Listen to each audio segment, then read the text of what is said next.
Folks, happy Friday and welcome to the Freedom from the Press podcast. My name is Jason Robertson and I'm here with my co-host and partner in crime, Todd Peterson. Thanks for joining us today, folks. Jason, I don't even know what reality is anymore, because if you're talking to people that are still considering voting for Democrats at this point, one of us does not live in a reality. I think it's safe to say that we are grounded.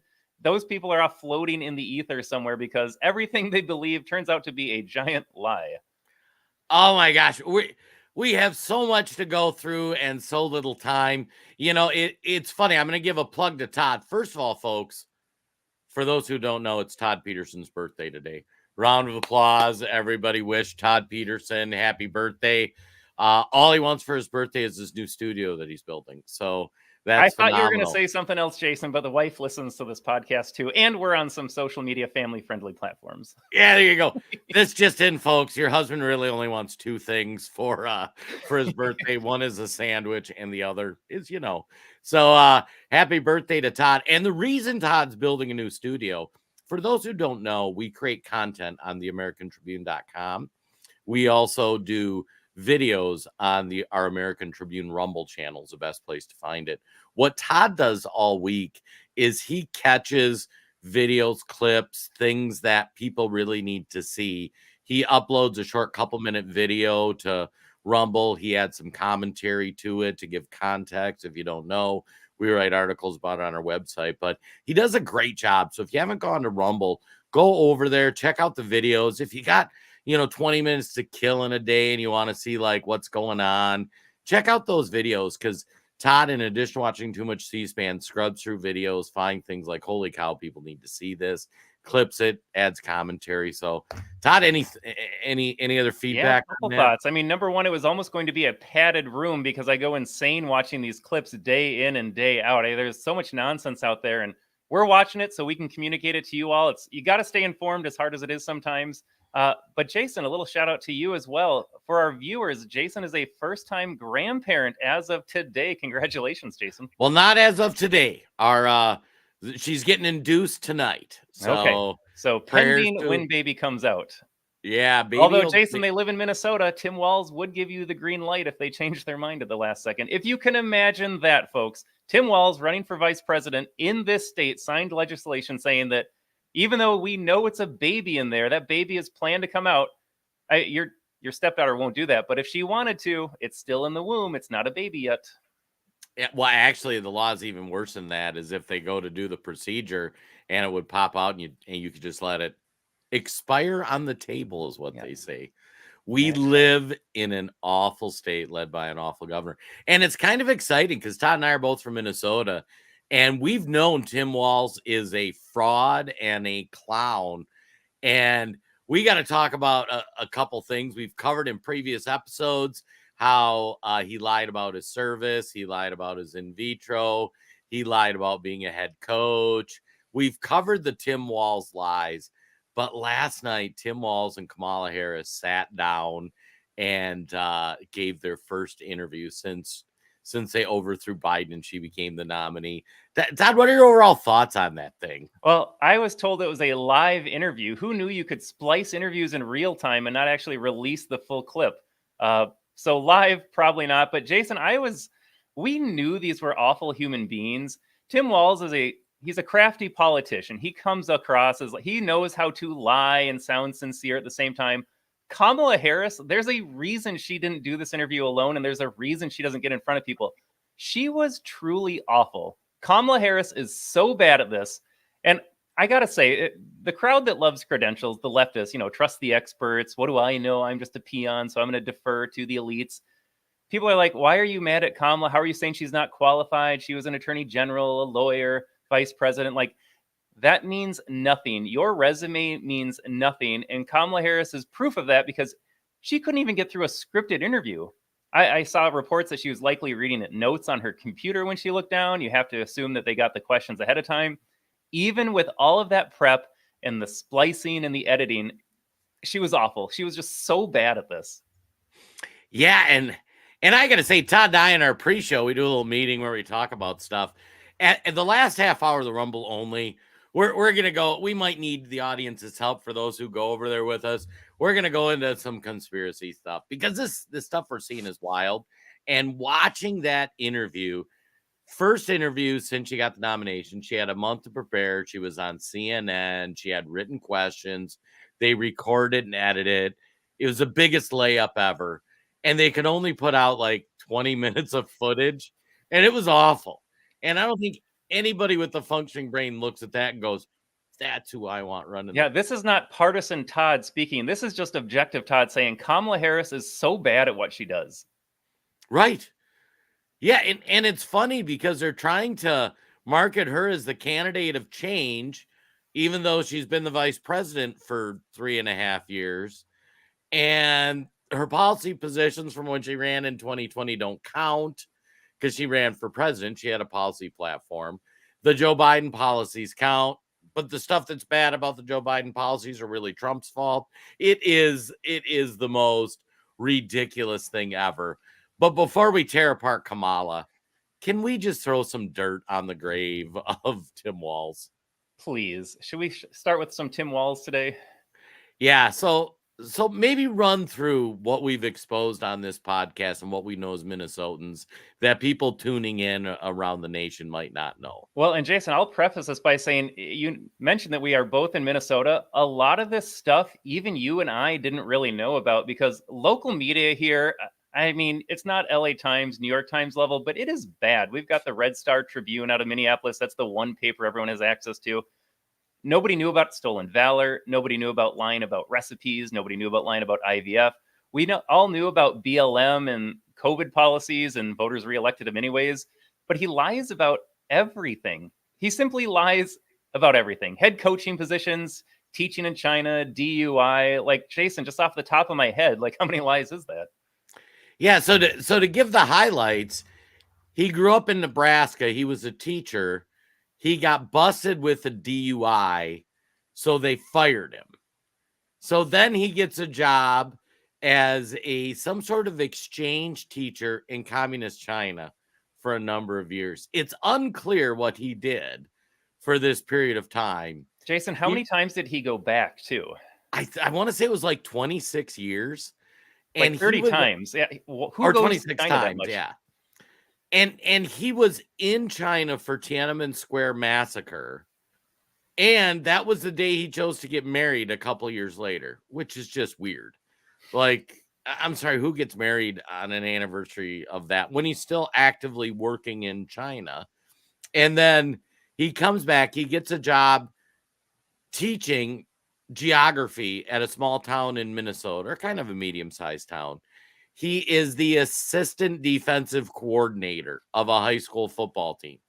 He was not the coach, but everybody calls him coach and whatnot. He wasn't the head coach. He was the assist. He was the geography teacher in that. He serves in the reserves. And then after 24 years, never saw active military combat. And when he served in the reserves, they sent him a letter in February. He decides he's going to run for the House of Representatives. And he's still an active in the National Guard. They send a letter to everybody in Minnesota saying, hey, you guys are probably going to get deployed in the next 24 months. His campaign sends out a press release after that letter. Then he chooses to retire. And then a month later, they say, okay, you guys are officially going now. And they're claiming he had no idea I was going to go serve. Never saw active duty. So this guy is a liar from Jump Street. Although he did tell us he carried weapons of war in his deployments. Yeah, and this is a big thing. So when Tim Walz gets on his gun control rants, and he has numerous cases of this, he refers to the weapons of war that he carried in active combat. He'll say things like, regular citizens shouldn't get to use the weapons of war that I carried into combat. He never served in active combat. He's been busted for that. Can I just say objectively, Jason, I'm going to say this without comment because we are on Facebook right now. When Tim Walz was a teacher in the 1990s, I was a public educator in 2010 or so, a few years after that. This was just getting started. But in the 1990s, he headed up a gay alliance at his high school. I'm just going to say that objectively true. Tim Walz, as a young male teacher, decided that his Mankato students needed a gay alliance. And to put Mankato, Minnesota in perspective, it is a suburb of Minneapolis, like an hour and a half south. It is a big, relatively like medium-sized town, very red. It is not like Minneapolis blue. And I mean it serves a lot of kids like country boys that are like working on farms. And this predates Matthew Shepard, which was, I guess, as a kid, my awakening to like, is this a problem? Is this a thing? Like, before it was on anybody's radar, he created this alliance. Right. Just saying. So last night when they have this CNN thing, they did actually try to ask some real questions, which was kind of surprising. And we're going to start with 2 questions that they posed to Walls. Should we start with the one about weapons of war? Let's fire this up. Boy, buckle up today. We have some clips.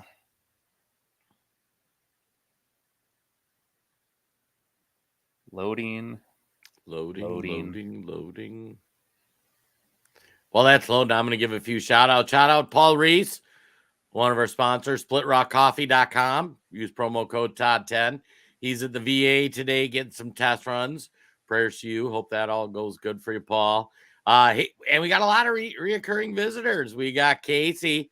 Morning, gentlemen. Morning back to you, Casey. We got Bill Hicks.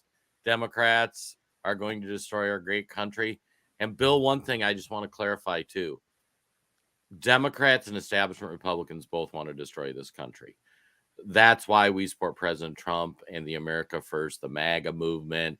That's like our establishment politicians are just wrecking this country. And when you wonder why it is always Donald Trump they're going after, it's because he is also on the outside of the establishment. Donald Trump represents us, the American people. But let's jump into Tim Walz right here. To clarify that you had said that you and your wife used IVF, but it turned out you used a different kind of fertility in order to have children. And then when you ran for Congress in 2006, your campaign repeatedly made false statements about a 1995 arrest for drunk and reckless driving. What do you say to voters who aren't sure whether they can take you at your word? Well, I've been very public. I think they can see my students come out, former folks I've served with, and they vouch for me. I certainly own my mistakes when I make them. The one thing I'll tell you is I wished in this country wouldn't have to do this. I spoke about our infertility issues because it's hell, and families know this. And I spoke about the treatments that were available to us that had those beautiful children there. That's quite a contrast in folks that are trying to take those rights away from us. And so I think people... This just needs to be said. This is the talking point because the issue of abortion and IVS, this is all Democrats pull well on. Donald Trump has come out and said he wants the government to actually pay for IVF treatments. Nobody is trying to take this away. Donald Trump, even in a recent interview, said he might vote yes to the Florida amendment because he said 6 weeks might not even be enough time to decide whether or not to have an abortion. Whatever you feel about the pro-life issue right now, just understand that Tim Walz, the media, all Democrats are just blatantly lying to you about Republicans' intentions should they win the White House and Congress in 2024's elections. Nothing is getting taken off the table, period. Well, and one point too to understand, the question Dana Bash asked was 2 parts. Walz multiple times has said he went through IVF treatment with his wife. He did not. He went through artificial insemination. For those who don't know, artificial insemination is the turkey baster. Your little guys aren't swimming where they're supposed to. They take the syringe, put her in the wife, and help get the guys get to their destination. Very inexpensive, relatively speaking, non-invasive. IVF is where they harvest eggs and fertilize them outside the body and freeze them. Really complex, expensive thing. It's not like you would mistakenly like, oh yeah, I thought it was the one, not the other. He completely lied about a hugely expensive and invasive medical procedure. The second, so that's the first part, is she saying, dude, why did you lie and say you had IVF when you didn't? The second thing she asked about was he got busted for a DUI, and then he got into a little bit with the police. It's all been public record. And he was asked about it when he ran for the House, and they lied and said it didn't happen, and the media covered it up. And now those records are coming out. And so she's like, why did you lie in your lead up. So this is his answer to why are you lying, Tim? Yeah, and we'll get to the stolen valor clip right after this when we get hit the wrong one. But Yep. why is he doing IVF? Because that's what's in the news cycle right now. He only said he had IVF so he can make it a talking point and then lie about Donald Trump's position on that policy to dupe voters out there. And again, the title of the show, The Media-Induced Amnesia. They don't want you to remember the truth. They don't want you to remember what Walz did in the past, what Kamala Harris might have said yesterday. The game is changing today. Suddenly Kamala Harris is supporting Trump's 47 agenda policies. But Tim Walz just openly lying. And notice right away, why did you lie about this? Well, I have students and former people I serve with support me.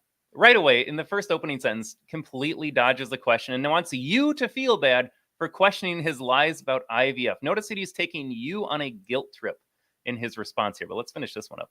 Know who I am. They know that record. They've seen that. I've taught thousands of students. I've been out there. And I won't apologize for speaking passionately, whether it's guns in schools or protecting of reproductive rights. The contrast could not be clearer between what we're running against. The vice president's position on this has been clear.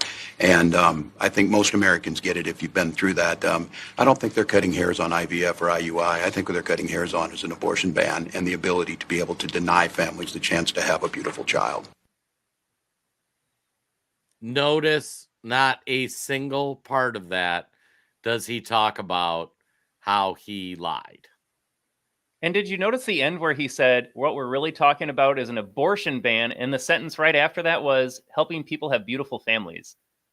It's Right. one or the other. You can have your baby or you can leave it to die on the table in Minnesota. That is not how you create a beautiful family. It is. People listen to this and wow, Tim Walz did a great job answering the question too. Yeah, and it's remarkable. Shout out too, we got Sue Hilden. I'm from Minnesota and never wanted him here. He is very phony. He lies and never works for the people he needs to go. Good to meet another fellow Minnesotan. Thanks for joining, Sue from Minnesota. Yeah, and I gotta say, it's insane. This guy's lying. Shout out to CNN, they actually called him on it, and he completely dodges the question. Yeah, I gotta say, Dana Bash asked all the questions that we wanted to hear. We don't know what got cut on the floor, but these are all the concerns floating around on Twitter, especially where that's the one place you seem to get actual information.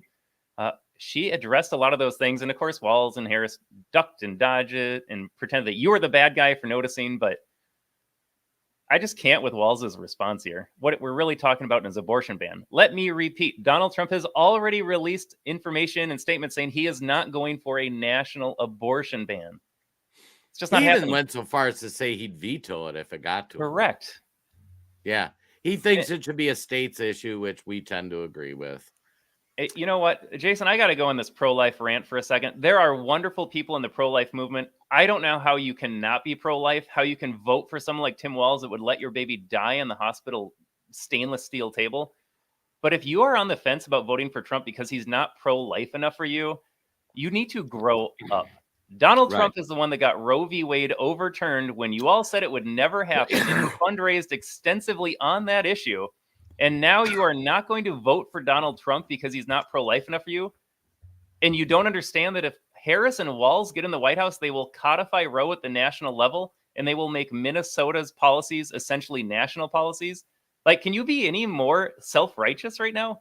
And I know, Jason, we've got a lot of Christian viewers, pro-life viewers, and welcome aboard. I share your views. But when it comes to this election, you need to win first and then move the needle. You can't not vote for Trump and lose the election and then wonder why every state has unlimited abortion access. It just doesn't work that way. You got to be a grown-up and vote for Donald Trump if you care at all about life. And you, I'm pro-life as well. And we need to accept the reality that half the nation thinks abortion's okay. They've been convinced that unborn babies are not babies. And it's funny because, expecting our first granddaughter this evening. And, as soon as they found out they were pregnant, got the first ultrasound, the kids knew it was a baby. And it wasn't that far along. Everybody knew it was a baby. But that's what we need to get Americans to understand. So yeah, you need to have a baby to figure this out. My sister-in-law will never watch or listen to this podcast, but is about as pro-choice as you get. And pro-choice is a nice way to say you have no problem letting Tim Walz's policies run amok in this nation. At 6 weeks, she sent my family a group text, and it was the picture of the pregnancy test with the little blue line, and they were elated. And I asked her, what are you happy about? Like, is this a life or is this not a life? Are you pregnant with a baby or not pregnant with a baby? But make it make sense to me, Jason. It doesn't. All right, we got more walls, though. Let's go to the real. So let's frame up the second one. The second clip we're going to show, Tim Walz is a big gun control advocate. He's a hunter, but he thinks we need to take guns away from Americans. Every time there's a school shooting, he runs campaign stuff, and he always makes reference to, you shouldn't have weapons of war like I had when I served. He insinuates, he flat out says, like, I carried weapons of war in active combat zones, and you shouldn't be able to buy those as American citizen. Fact check. That's a lie. You never served in a combat zone 1. You never carried weapons in a combat zone. Not to denigrate his service, but you served in the Army Reserves, which is great and noble. And nobody's if you want to criticizing his service, right? And if you want to come out and say, hey, you know what? I served in the military. Like, I understand their needs. We are all for that. But when you come out and say, you shouldn't have weapons of war like I carried in active combat when you never served in active combat, that's stolen valor. That would be disqualifying for most candidates on the surface.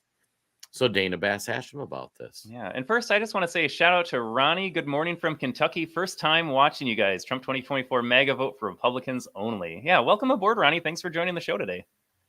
Let's get to stolen valor. The country is just starting to get to know you. I want to ask you a question about how you've described your service in the National Guard. You said that you carried weapons in war, but you have never deployed actually in a war zone. A campaign official said that you misspoke. Did you? Well, first of all, I'm incredibly proud. I've done 24 years of wearing the uniform of this country.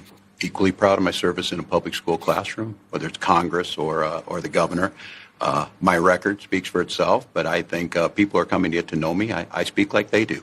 I speak candidly. I wear my emotions on my sleeves, and I speak especially passionately about our children being shot in schools and around guns. So I think people know me. They know who I am. They know where my heart is. And again, my record has been out there for over 40 years to speak for itself. And the idea that you said that you were in war. Yeah. Did you misspeak as the campaign has said? Yeah, I said we were talking about, in this case, this was after a school shooting, the ideas of carrying these weapons of war. And my wife, the English teacher, told me my grammar is not always correct. But again, if it's not this, it's an attack on my children for showing love for me, or it's an attack on my dog. I'm not going to do that. And the one thing This is such a small issue, Jason. I might have to find this tweet sometime during the show. Tim Walz has 2 different pictures floating around the internet with his dog named Scout. Completely different animal, by the way. Like, we go after him for lying about not being good at cooking because he let himself get humiliated by Kamala Harris. Like, oh, what does a white guy put on tacos? Like beef and cheese? Turns out he won a recipe contest. Like, lies about everything. It doesn't matter how small it is. Never do is I'll never demean another member's service in any way. I never have, and I never will. My grammar's not always correct. He lied and said he carried weapons of war in active combat. Like, there is no, I misspoke. That's not what I meant. He lied. They asked him about lying, and I got to give him credit. He skillfully dodges the question. Todd's looking for the dog tweet. I'm looking for the dog picture right now. I will say the dog picture has been debunked a bit. Okay. So there were 2 pictures of it floating around. He represented the second dog, the light-colored dog, as his dog Scout. But really, it was a different dog from the dog park. There was actually a corresponding Instagram post that showed Scout in the background playing with other dogs. But he did, in his tweet, which he has deleted, indicate that that dog was Scout, that wasn't Scout. So, I mean, but it's funny because the guy lies so much about things that he just has, like, it just flows off the tongue. The cooking one has been confirmed, though. Kamala, if you saw the video, we played it last week, where Kamala was talking about how, oh, you make white guy tacos, which meat and cheese, that's it. Turns out Tim Walz is a good cook. He won a cooking contest with his recipe for a hot dish, like a Mexican hot dish with a bunch of seasonings and spices, and it looks pretty good, to be honest. So it's like, but why are you lying? Like, white guys don't eat seasoned food. It's ridiculous. But the stolen valor aspect right here, he is brushing away, lying about serving overseas, which he talks about. I would never demean someone for their service, which is exactly what he did. He demeaned every single serviceman and woman that has ever served by lying about his combat record and the rank in which he retired. And he has the gall to tell Dana Bash and, by every CNN viewer, it was just a grammar mistake. And what I really meant was, I'm just passionate about gun control. It doesn't work that way. He lied about carrying weapons of war. And in his response, he lied to you again about, oh, my wife calls me out for misspeaking. How many times does Tim Walz need to lie before people just acknowledge the fact that, yeah, this guy's probably not very trustworthy? But Donald Trump is the one that lies all the time. Right. Now, speaking of lying, we got to get to lying Kamala Harris. And before we get into there, I got to tell a story. Friend of mine, Jim, known him 20 years. We get together for lunch. He's one of my liberal friends. We got together last weekend and he said, what do you think about this Kamala thing? I'm like, I love it. Because them doing this with Joe Biden, there's one of two reasons why Democrats can plausibly say they got rid of Joe Biden. The first reason is he has mentally declined enough so he shouldn't be running the country. In which case, the entire Democrat Party has a lot of explaining to do. The media, his team, Kamala, they all knew dude shouldn't be running the country because of his mental decline. The second reason, if not that, is because Donald Trump kicked his butt so bad in the debate that his polling numbers were so bad, they knew he was going to lose in a landslide, so they kicked him out. Now, understand, Joe Biden won the primary, and everybody voted for Joe Biden. And if the Democrat Party looks at the polling numbers and say, I understand the voters picked Joe Biden, but we don't think he can win, so we're going to give you Kamala instead. There's only two reasons why they would remove Joe Biden from the ticket. Either one of them should be disqualifying for Kamala Harris, should be a huge indictment on the Democrat Party. So my buddy Jim, I told him that. I said, they either kicked him out because he can't do the job, or they kicked him out because he was polling bad, which means even though the voters voted for him, the party, and so Democrats can't, with a straight face, act like this is normal and good. We're the party of freedom and support democracy. You can no longer do that. Like you just have to admit you suffer from severe Trump derangement syndrome, and that's why you're voting Democrat. Vote Democrat no matter who. It's crazy. Utterly astounding. And we can't stress this enough. There was one reason only in my mind that they held the debate in June, after the primaries, but before the conventions. The Democrats had this planned well in advance. They knew Joe Biden wasn't doing well. They knew if they got him in front of the American people, that would be an excuse now, a plausible reason to be like, looks like Joe's gone south. We better get somebody new in there to replace him. And then, like good sheep, the Democrats were like, yeah, Joe Biden's not doing that well anymore, so we do need somebody else. And they just went along with the coup. It's insane. But shout out to Dana Bash. She asked the question. Harris, you were a very staunch defender of President Biden's capacity to serve another 4 years. Right after the debate, you insisted that President Biden is extraordinarily strong. Given where we are now, do you have any regrets about what you told the American people? No, not at all. Not at all. I have served with President Biden for almost 4 years now, and I'll tell you, it's one of the greatest honors of my career, truly. Do you feel bad for lying to the American people? No. I honestly believe her. I know Thomas just Thomas put in some colorful language here. I think Kamala's telling the truth. She actually doesn't feel bad about lying to you. She doesn't care about you. She doesn't like you. Even if you don't vote Democrat, even if you vote for her, she doesn't care. She doesn't like you. She will lie to you all day long because she gets to go to the White House and look all fancy and feel important. You are just a useful idiot if you vote for her because she doesn't want to make your life better. Right. And Kamala Harris, I mean, we've gone through her background. You know, she went to law school, had to take her bar exam a couple of times. You know, there's even questions if her parents, Ronnie Meeks put it in the chat about Anchor Baby. Like, there's some questions about her legitimacy. We don't talk about that on the show because that was one thing that Republicans or conservatives got sidetracked with Obama. Like, I'm not convinced Obama was legally eligible to be president, but we're never going to win that. So let's talk about things we can do. Let's focus on policy. Like, if you're here legally or not, qualified or not, like, you are, yes, that's an important conversation, but your policies are ruinous to this nation. Let's focus on policies. Nobody should be voting for Kamala Harris. Right. And so Dana Bash, just so we're all clear, asked her, like, you were lying to everybody about Joe Biden's mental state. Do you regret it? No, she doesn't. We should continue. Honestly, this clip right here should be disqualifying for everyone on the fence. I'm going to vote for this person that so easily lied to me about, I'm sorry, this is a pretty important issue here, lied about the president's health. And then even in the question, it's like, you supported Biden after the debate. What changed then? Right. He's still good after the debate. You lied to us even then after we saw with our own eyes. It's and I can't help but notice, Jason, in this interview, look how serious she is. I'm going to play the clip again one more time. Just watch her expressions. I guarantee they said, do not laugh. You're not allowed to smile. You're not allowed to cackle. Harris, you were a very staunch defender of President Biden's capacity to serve another 4 years. Right after the debate, you insisted that President Biden... That face. That is the God, I'm hoping not to laugh.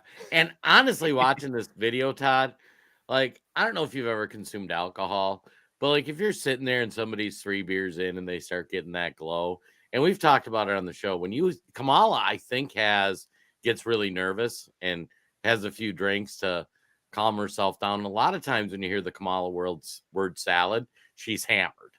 So if you go watch some of those clips, watch them with the frame of, I wonder if Kamala's hammered. And then more times than not, you'll go, oh yeah, she's totally hammered. And you wouldn't connect it because you'd be like, there's no way a senior executive and whatever talking to a group of people is going to be hammered. Kamala seems hammered. I mean, we know there were some powdery substances in the White House. Do you think it was just Hunter Biden enjoying that? I don't know.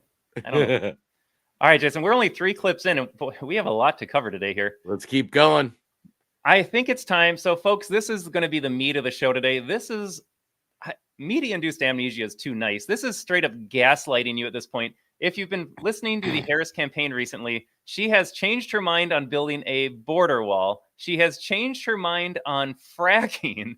She has changed her mind on everything. She is essentially running on Donald Trump's policies right now, which last time I checked, she's had 4 years to implement all of these measures. But instead of fracking, she has made it harder for these companies to explore for resources. She shut down the XL pipeline on day one, along with Joe Biden. She told us for years that the border wall was just racist. You're a racist for wanting to defend your border, Jason. And suddenly she's running on all of these. But here's the kicker. When Kamala Harris says it, the media fawns over her. And when Donald Trump says it, it's bad. So these are 2 perfect examples. If you don't hate the media after watching these, I dare say voting needs to be a lot harder. I think seeing... Well, here's Tim. Let's just get Tim Wall's take on the border wall, too. A plan that's out there, talking about it with folks, knowing that he's not going to do anything. He talks about this wall. I always say, let me know how high it is. If it's 25 feet, then I'll invest in the 30-foot ladder factory. That's... Okay, so that's Tim Walls' position. He doesn't like walls either. And let's see how Walls the media covers it.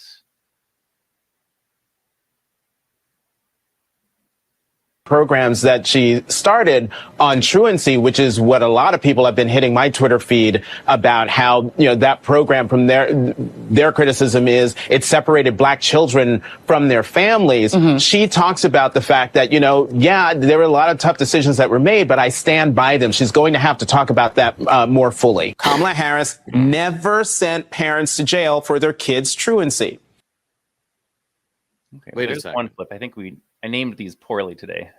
I think bottom line, Abby, is that she did not actually make clear at a 2020 debate that she had changed her previous support for a fracking ban. So let me take you through this kind of saga. So here's what she said at a CNN climate town hall in 2019 on the subject of a fracking ban.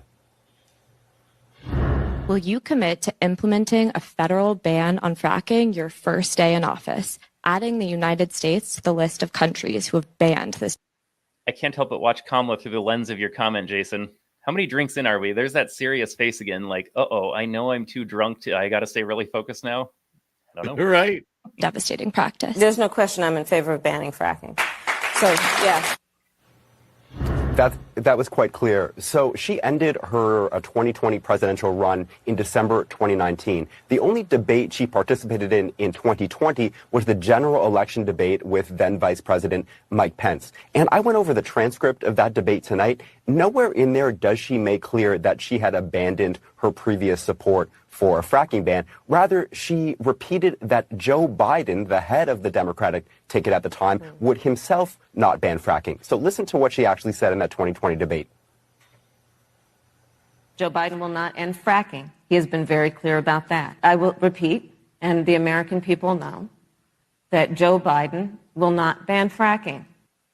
So it makes perfect sense that at the time she was speaking on behalf of Biden, the president, not the vice president, sets administration policy. But maybe other people feel differently. I certainly did not hear anywhere in there Kamala Harris saying that she personally had abandoned her previously expressed 2019 view. Rather, again, she was speaking for Joe Biden. We're just waiting for Kamala to say, drill, baby, drill. Yeah. So, you should find the clip of her answer to that fracking question last night, and we should play that next. So to put this in perspective, Kamala Harris running for president 2019, crystal clear, I want to ban fracking. In 2020, when she was vice president, she says, I'm going to take the Joe Biden line, which Joe Biden was not against fracking, which, by the way, Todd, why are they not against fracking? Because they want to win Pennsylvania. They need a few votes. Right. Fracking comes down to Pennsylvania. Democrats want to eliminate fracking. There is a 0% chance you can say, I'm going to ban fracking and win Pennsylvania. That's the only reason he hasn't gone after fracking. And that's the only reason he took that position. Which then makes you wonder, all the climate change stuff we hear about, do they believe that? You can either end fracking or not end fracking, but you can't say the climate change is an existential threat. And by the way, we're going to continue this practice that allegedly contributes to massive amounts of CO2. I don't know.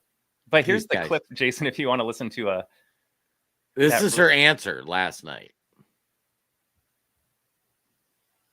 We had to get Todd faster internet in the shed. When you were in Congress, you supported the Green New Deal. And in 2019, you said, quote, there is no question I'm in favor of banning fracking. Fracking, as you know, is a pretty big issue, particularly in your must-win state of Pennsylvania. Sure. Do you still want to ban fracking? No, and I made that clear on the debate stage in 2020, that I... Hold on, folks. She is running for president in 2024, and she is going to defer you to a comment that she made in the past, which... Jason, has zero relevance in my mind. I want to know what Kamala Harris believes today. Right. And she was crystal clear in 2019. She wants to ban fracking. The Green New Deal is an existential threat. It's going to end America and the world as we know it. And they asked her about it last night, and she acts like, don't believe what you heard or I said before. And Todd made this important point, too. These people are career politicians. They have no moral compass. They don't care. And who knows what they're going to do once they get into office, other than they're going to sell you down the river. But this is insane. You just saw the video, folks, of her saying she would ban fracking. Would not ban fracking. As vice president, I did not ban fracking. As president, I will not ban fracking. Interesting. Either she changed her mind and maybe the climate's not as big a threat as possible, or she looked at the polling numbers and said, I better not touch this right now.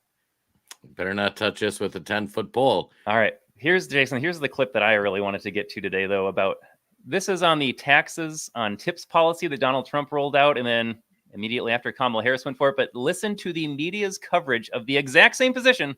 The only difference is the candidate that said it.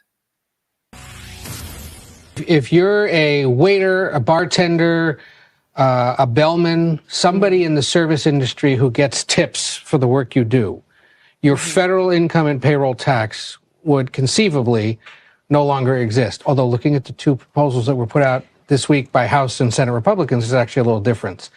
That's the kind of money overall that funds Social Security, Medicare, and other social safety net programs, so they'd take a hit. It's believed if it were to be enacted the way Trump is proposing it, it'd be about a $250 billion hit to federal revenue over the next decade. So the Culinary Workers Union, for example, that organizes a lot of them, says this Trump idea is unrealistic, that they think that their members are smart enough to know the difference between, as they said, real solutions and wild campaign promises from a convicted felon. Yeah, might as well say he's a convicted felon. What they want you to believe, though, we'll get to the coverage when Kamala says it, because we have the same dude talking about the same policy in just a second. And spoiler, he suddenly likes it because Kamala presented it. They want you to know that taxes are good. They are telling you to your face in this clip right here, though, that you should feel good about paying more taxes to the government. Yeah, and this is, for those asking, this is CBS's senior White House correspondent. Now, I want to call out how some of this brainwashing works too. So Trump said we're not going to tax tips. This guy, CBS's senior news correspondent, he plants the seed that you won't be able to afford Social Security. He throws out a number for how much it's going to cost the federal government, destroying the deficit. He works in all those subtle things, not just like, oh, it's a bad policy, but like, it's a bad policy. You're going to ruin Social Security, and you're going to.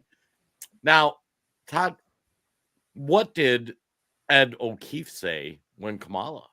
Let's continue. The Biden campaign kind of scoffs at this idea as well.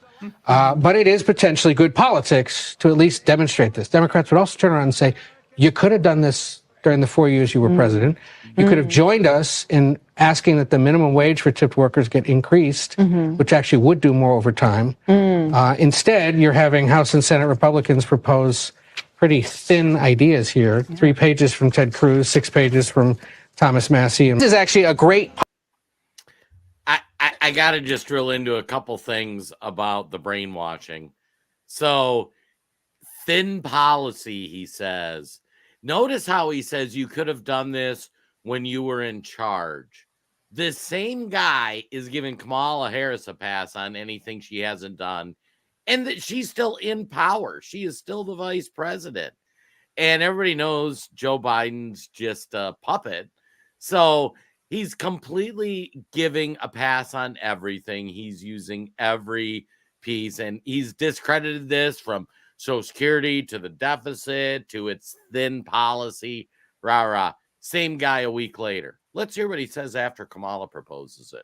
Policy debate to see them having, because it speaks to a real dollars and cents concern and an idea that's designed to help save, especially working class people, money.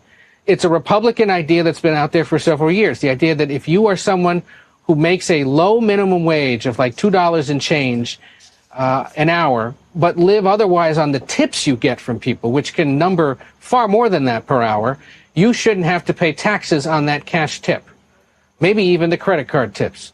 It's been floated for years by various Republicans. In early June, when he was campaigning in Las Vegas, in Nevada, a state with the highest number of tipped hourly service workers, he said we should stop taxing people's tips. And a lot of people thought, well, that's crazy. How would you exactly make that happen? Democrats criticized him for it. The Culinary Workers Union, massive popular labor union in that state that can mobilize tens of thousands of voters, also rejected the idea, saying it's not sensical and it would have to be part of other solutions.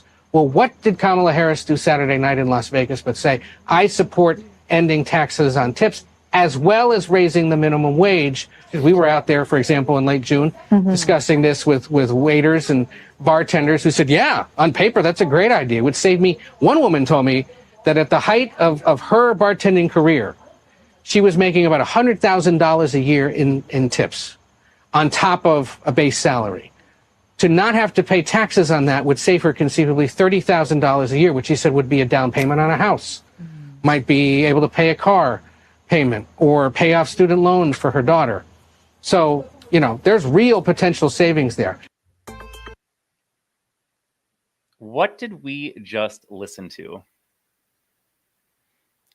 It's in the same clip when you think about the brainwashing that happens to these Democrat supporters. So when we talk about Trump, we talk about national deficit, we talk about Social Security collapse, and we talk about all these things. When he talked about Kamala Harris, he's like, just think you could afford a down payment on a house. Think how good that would be for the economy. Exact same proposal, framed entirely different.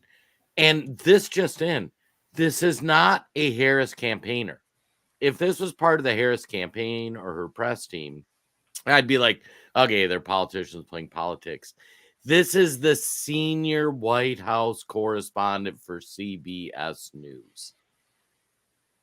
Todd? The exact same policy. The only difference was the name attached to it. And Jason, just for the right, and he's like, well, Kamala Harris, it's different because she wants to end taxes on tips and increase the minimum wage. Jason, this just in, the minimum wage should be $0. Right. You want to raise? Develop a skill set, negotiate for more money, switch jobs. You don't deserve anything. You can go earn money. You can be worth something to a company. And he's talking about, well, if, restaurants and these service industries, they could just pay people more in the first clip. If you've ever run a business, and I think we had Fally in the comments here talking about being in the restaurant industry for so long.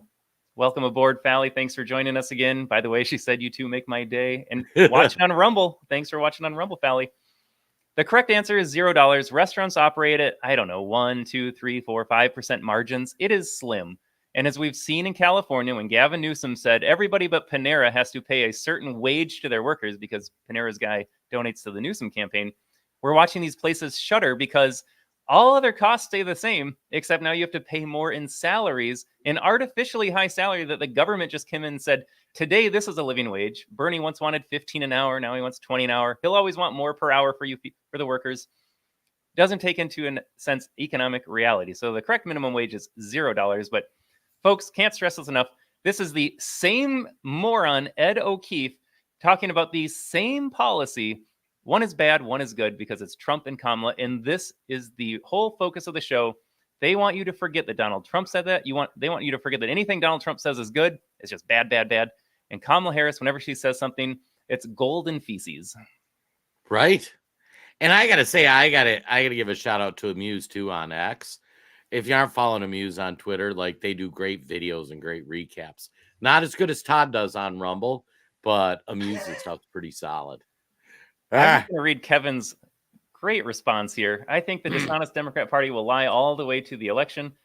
And, well, we'll get to the last part. What concerns me most is we're getting into some other stuff there, Kevin. I didn't read that all the way through, but yes, they are dishonest. That's why I wanted to highlight that. Kevin, we need you to get on the Rumble chat because we do an hour on Facebook, YouTube. And then we do an additional half hour on Rumble and X. And there's things we can't say on these platforms, which, by the way, before we get to the next clip, Todd, did you see Mark Zuckerberg came out, sent a letter to the House Judiciary Committee saying, I'm sorry I suppressed COVID information because it turns out ivermectin's not horse paste. It actually worked. And turned out a lot of the information covered was incorrect. And he also said, I'm sorry I suppressed the Hunter Biden laptop story. And he admitted in his letter he got pressure from the three-letter agencies. And I've maintained if they wouldn't have buried that story, Trump wins. They couldn't have cheated enough. Just on the Hunter Biden story alone, I think polls at the time said like 1 out of 6 people would have voted differently if they knew the truth about that story. Right. And Jason, this should be one of the biggest stories out there right now. Audience, let us know if you've heard about this or not, but Mark Zuckerberg admitting, like Jason said, that he was coerced by the federal government to suppress certain information, promote other information. Big tech companies where a lot of people get their information nowadays doing the bidding of the government. And somehow we're just like, meh. Well, and it's funny because we have a Facebook page. We still own it. It's called President Trump is My Wingman. We drop pro-Trump articles, pro-Trump memes, things like that. Last Thanksgiving, that got unpublished, meaning Facebook took it down. It's still there. Everybody's still following it, but they can't see it and we can't post on it. And it's been a year trying to get them to reinstate it. And you contact them, they're like, oh, the AI must have flagged it for something, and never had any community service violations. Never. We didn't even use swear words on that page, and because we knew they'd keep it under a fine-tooth comb. But magically, the AI for a year hasn't been able to get it republished. And Jason, we've been highlights. We did an episode. We'll have to dig that back up about how Occupy Democrats' wall Facebook page, for example, or look up any left-wing page. They'll tell you lies every day about how Trump's going to ban abortion. Trump's going to get rid of IVF. They can flat out promote this misinformation, not even directly from the government, as Zuckerberg admitted, but just these Facebook pages. They can put out lies. When we run our conservative aligned Facebook pages, we are so careful with every single word that we put in a headline, in a post, because we know one misstep and it goes nukaroo. They're going to say your page violated the community standards. We have to be so careful as conservatives on social media companies. Meanwhile, if you go visit these, you can go look at the Joe Biden Facebook page. He's probably lying over there. He's not concerned about getting flagged for misinformation, getting gaslit. CBS will have that reporter on there and say, oh, this is a terrible policy and it's going to bankrupt America. That's a lie. I was going to say, Joe Biden will put on a Facebook page, Donald Trump called white supremacists very fine people. An abject lie. It is not true. That is not what happened. It's been fact-checked. Even real professional fact-checkers have come out and said, yeah, that's not true. I think Facebook uses Snopes, maybe. Right, yeah. Fact-checkers have said that's a lie. He doesn't get punished on his page. Right. Donald Trump's pages get suppressed, get unpublished, all that. Should we get back? Let's get to the next clip, Todd. All right. Did we do this one yet here? Well, so this is a scroll, Jason. We don't have this is a video of some, I think this was End Wokeness.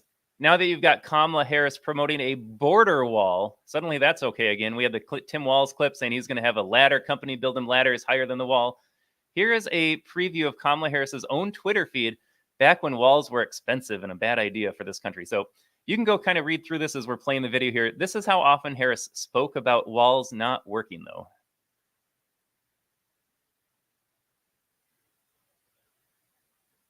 This is insane. And if you're on audio, she's talking about how it's foolish to build a border wall. I introduced legislation to stop it. It's stupid. And this was when she was in the Senate and Donald Trump was trying to get legislation passed about the border wall. Trump's maybe instead of wasting money on a border, better use of your tax dollars. Just for the record, Jason, I think he wanted, what, $5 billion? How many billions of dollars have we sent overseas in the Biden administration? Well, how many are we paying for all the illegals that are coming here? Much more than $5 billion. Border walls, a waste of money. Oh my God, look at this. This is insane. The border wall is shameful. Right. Dreamers are a bargaining chip for Trump. Right. Waste of money. What are we up to? Tweet 22? I lost count. Right. This is insane. Here's what's ridiculous too. And Kamala Harris is being kind of coy about this one because she had members of her staff leak that she's looking at releasing a border wall. She has not come out and said it yet. But what'll happen in these political things. So I talked earlier about how they use language to brainwash people. When Kamala wants to cut taxes on tips, it is people buy their first home. When Donald Trump wants to do it, it's we're going to destroy Social Security. So they do these, they create these images. So what sometimes politicians will do is float ideas because she sees how immigration is horrible for Democrats, like politically. She sees that support for the wall. I think it's up to like 60-70% of Americans say, yeah, we should have some sort of border wall. And so she knows Joe Biden even come out and said they're going to start construction again on the border wall.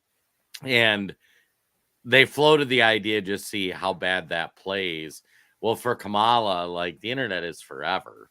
So she has been against the border wall forever. What changed? What changed? Yeah, and this is the administration that sued Texas over the barriers in the river, too. They don't want a border wall, well, until they do, because it pulls well with the American people. And as we've said, Dem voters just media-induced amnesia at this point. Right.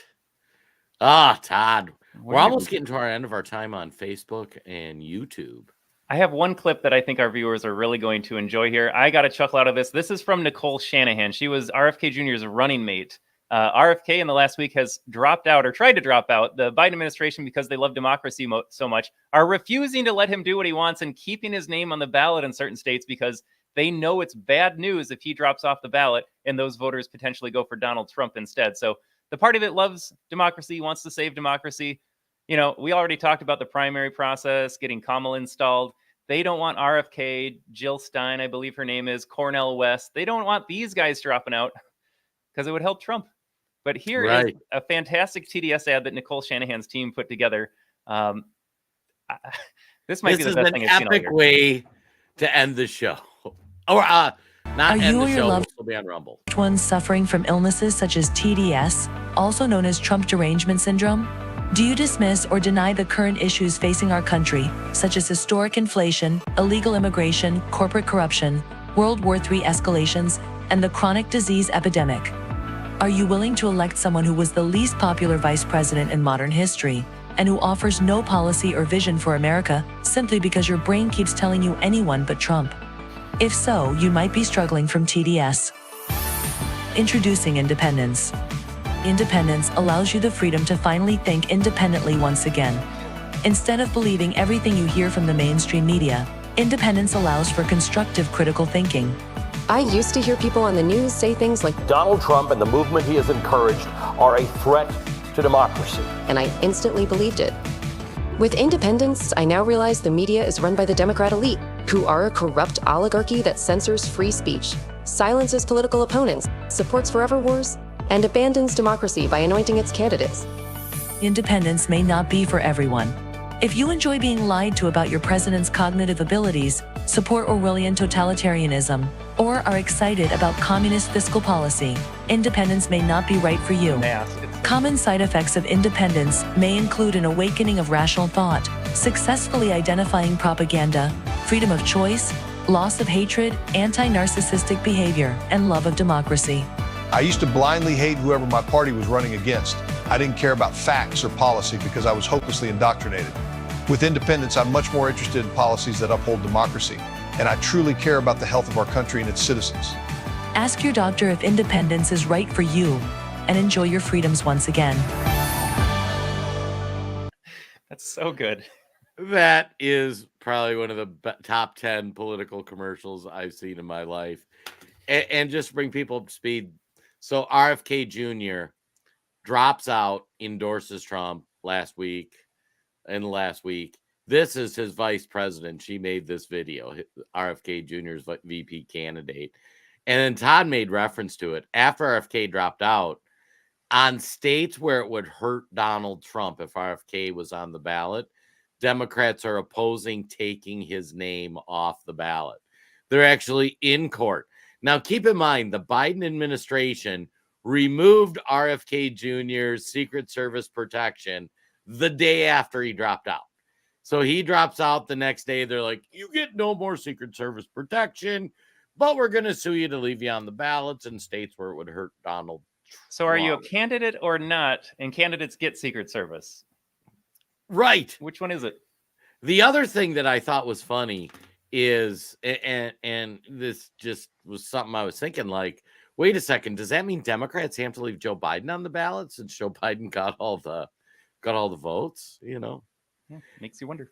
And this commercial, and this will be the last thing I'll have on our Facebook hour, but shout out to my buddy Jim, because we were having that conversation. I had talked about it earlier, where I had said, you know, hey, either Kamala's complicit in whatever happened, and I don't know how you could vote for her. Like, whatever, if you just come out and say I am a Trump a TDS victim, I'm gonna vote for anybody, even if they're a communist, even if they break every rule, but don't act holier than thou. And that was my message to him. Don't act like, oh, I'm doing this for freedom or whatever. Just say, I just hate Trump that much. I will vote for Adolf Hitler. Like that's where you're at. But after RFK Jr. came out, Elon Musk has supported Trump. Tulsi Gabbard came out and actually is doing debate prep with Trump and is going to be campaigning for him. She's come out and endorsed him. But for my buddy Jim, both Elon and Tulsi were two of his heroes for several years. He supported Tulsi. He thought what the Democrats did to her was wrong. And now that she comes out and she's saying all the same things this commercial does, Democrat Party's owned by big business. They're the party of suppression, all this stuff. And he's like, oh, Tulsi went to the dark side. And I'm like, at what point do you need to continue to lose your heroes to the other side to understand you're on the wrong side? Yeah, they hate Trump so much. They don't recognize that what Trump was saying and RFK and Tulsi and what we're saying is that the Democrats are corrupt to their core. They're an awful party at this point with awful ideas. It's not going to the dark side, or even J.D. Vance. They're like, oh, J.D. Vance used to be anti-Trump, but then he drank the Kool-Aid and now he's just a Trumper. Not how this works at all if you're a real thinking human being. It's the same message. They hate the establishment. You should hate the establishment. What has the establishment ever done for you? And Jason, this ad made me think of a couple of weeks ago, I referenced my political conversation at a 5-year-old's birthday party. And the TDS in a nutshell, why do you think they're just going after Donald Trump? Do you think these are legitimate legal battles they have with him? Why is he always targeted by the regime? Democrats can't help but think about Donald Trump. This is TDS definitionally. I'm trying to talk politics and just saying, what is it about, here's what the Democrats are doing, X, Y, and Z. Here's what I stand for. I never brought up Trump's name. This ad never brought up Donald Trump's name. But these fools are so brainwashed and propagandized and just suffering from TDS that that's all they can think about. Trump bad this, Trump bad that. They can't even give themselves a chance to be like, well, maybe I don't like everything about Donald Trump, but I know I don't like any of Kamala Harris's policies. And that's why Kamala Harris is now running on Donald Trump's policies, because they know that you don't like it either. But as we saw with that media clip on CBS, just have a different person say the exact same thing and it'll get glowing reviews. The TDS runs deep, man. It is remarkable. Folks, with that, we're going to take a quick 30-second break. For those on Facebook, YouTube, we'll catch you next week, Friday on here. We appreciate you watching. We'll encourage you all to go over to Rumble. We're going to go another 20, 30 minutes over there. You can find us, the American Tribune, at Rumble. Just do a little search. We're in the live tab. It's kind of fun to see where we get like 40, 50, 60 concurrent. I remember when Todd and I first did this, we got like 40 views in our first podcast. Now we'll get like 3,000, 4,000. So we appreciate you liking the content, sharing some new viewers. We need to break this brainwashing that the media is doing to especially our Democrat brothers and sisters, because these people have no idea what they're going through. But on the flip side, on Rumble, we need to talk about the alternate reality that we're living in, which is Donald Trump's not supposed to be alive today. And so what's going to happen in these last 60-some days between now and the election? But we'll see you over on Rumble in just a second. Be back in a bit.